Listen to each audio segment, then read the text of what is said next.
Sa susunod na linggo, nakatakdang mamahagi ng mga bigas ang lahat ng local government units sa bansa, alinsunod sa utos ni Pangulong Bongbong Marcos Jr.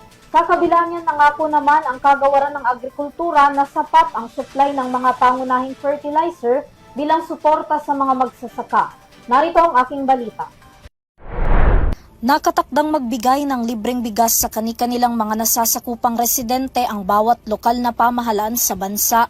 Itong inanunsyo ni Pangulong Ferdinand Marcos Jr. sa gitna pa rin ng nagpapatuloy na tensyon sa Middle East at pangambang taas presyo sa mga pangunahing bilihin.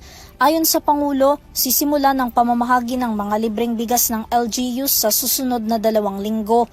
Manggagaling ang pondong gagamitin dito sa kanilang Local Government Support Funds o LGSF.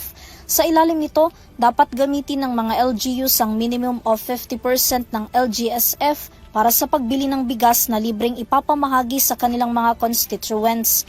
Nasa pagpapasya na ito ng lokal na pamahalaan kung gagawing 100%.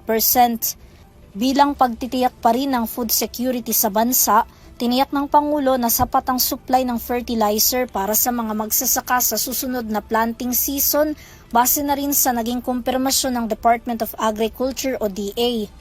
Samantala, kabilang pa sa mga hakbang na ginagawa ng pamahalaan kasunod pa rin ng pagsirit sa presyo ng produktong petrolyo at pagdedeklara ng State of National Energy Emergency, nananatili ang iba pang suporta ng gobyerno sa sektor ng agrikultura. Kabilang dito ang pagbebenta ng DA ng 20 pesos na kada kilo ng bigas sa mahigit 600 kadiwa sites, pagbibigay ng fuel at fertilizer subsidies at pagsisigurong tatagal pa ng 10 araw ang rice buffer stock sa bansa na may humigit kumulang 379,000 metric tons. Bukod dito, nagbigay rin ng Philippine Ports Authority o PPA ng bawas singil sa mga roll-on roll-off o RORO para sa mga sasakyang naghahatid ng essential goods, gayon din ang mga toll concessionaires sa mga expressways, habang ang Metropolitan Manila Development Authority o MMDA naman ay nagbigay ng truck ban policy exemption sa mga cargo trucks, gayon din sa mga motor vehicle na may daladalang essential at perishable goods. Para sa EuroTV News, Vanessa Cleofas, sumasaludo sa bawat Pilipino.